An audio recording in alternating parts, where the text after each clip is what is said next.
I know you mentioned the stability. That's a big buzzword in college athletics these days, right? People want to know about the future of their conferences and all that. You guys have other teams that are coming into the league in the future, and they all look like good programs, some that you obviously have a history with as well. What are your thoughts on where it's headed in that regard? It's a lot more air miles. It's you know it, for I think it helps us to a degree because right now we're 800 and what is it 60 miles away, way further than anybody else to get to anybody. We're 860 miles away, so I think it helps us. I think it certainly helps us. It's Cincinnati's in.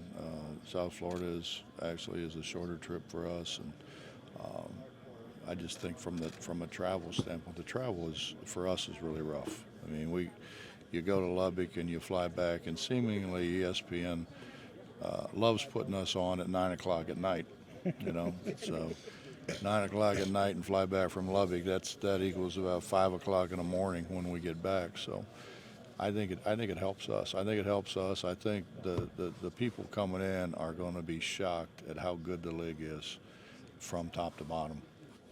You know, when you talk about that travel, I worked in women's basketball in the Big 12 for 14 years, and when you guys came into the league, that trip out to Morgantown, not exactly easy to get in and out of Morgantown either. On top of all that, and it strikes me, you're the team that has to do it every time you travel, whereas the teams that go visit you, it's just one time. They got to make that trip in Morgantown. Now we're seeing more conference realignment where teams from Los Angeles are going to be playing in the Big Ten and all that. What are your thoughts on what that does to the student-athlete experience? You talk about getting in town at 5 o'clock in the morning, you got to go to class the next day and get up and practice and all that. Well, I mean, the truth of the matter is, where in this league is it convenience to fly into? That's a good point. I mean, you would think Kansas would be convenient to fly into, but you're landing in another city. Mm-hmm. You're going by smelling the Cheerios or whatever it is they're cooking over there. Doritos, I think. Doritos, okay, Doritos, yeah.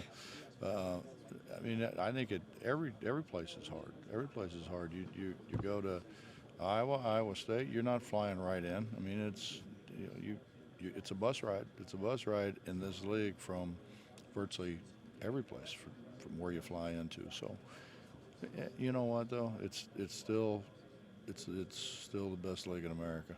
It's got the best coaching. It's got the best players, and it's very challenging to say the least.